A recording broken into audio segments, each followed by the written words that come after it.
Hello students, welcome to standard 9th geography class. Students, in the last video, we started with the first lesson of geography, that is distributional map. In that video, you studied about the first method of distribution of map, that is dot method map. Today, we will study about choropleth method map and isopleth method maps. So let's start with the choropleth method map. Now, choropleth means what?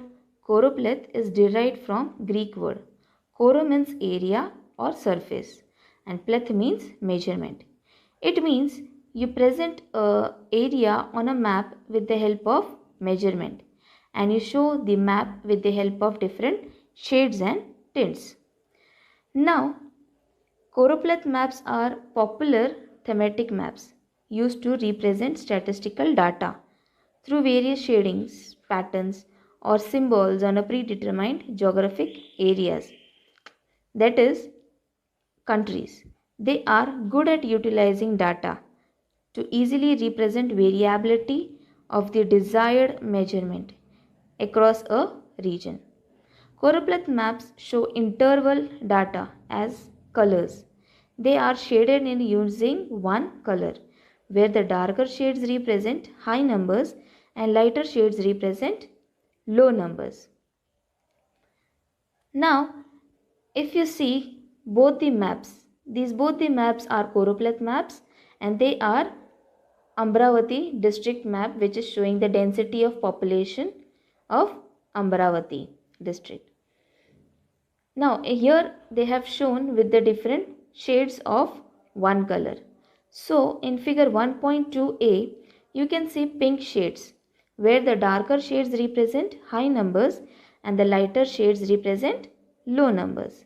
And in figure 1.2b black and white patterns map also we can see the checks patterns become darker with the increasing values of the given variable.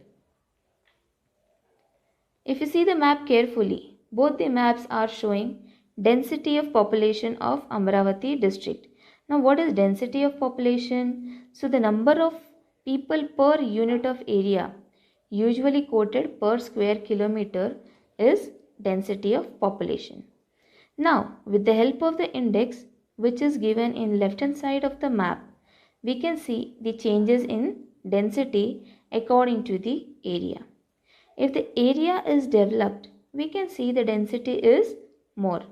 And if the area is not developed, the density will be low. Now if you see index, you can see the different colors and with that the values are given. For example, the dark pink color whose value is more than 400 and the last one is less than 100 which is given light pink color. So every shade is represented with a value. So 5 to 7 classes are made which you can see in index, the different shades. So these are the classes or we can say they are the intervals and we cannot take more than 7 classes as it may create confusion for us, okay, in colors.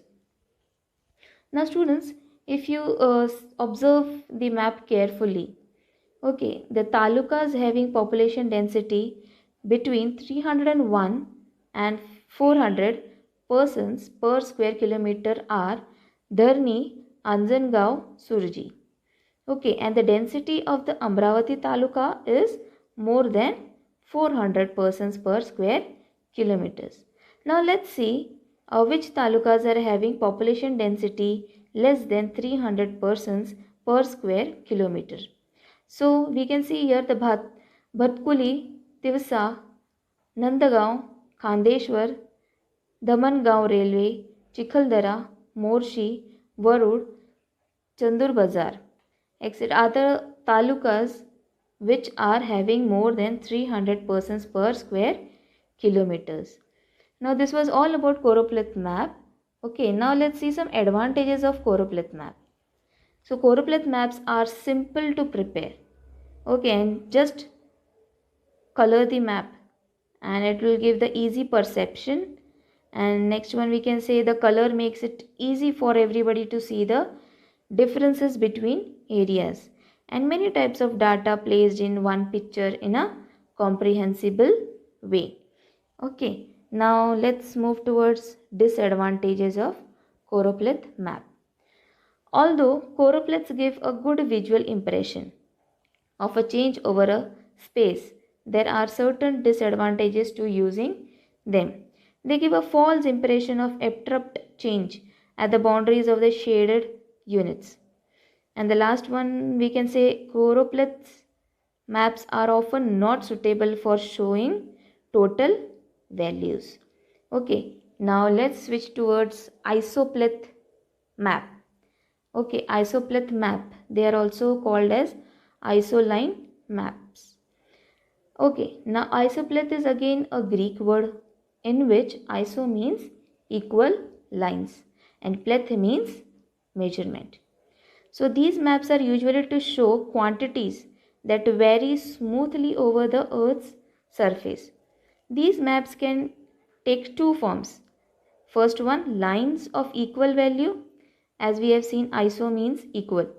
And second one is ranges of a similar value or filled with similar colors or patterns.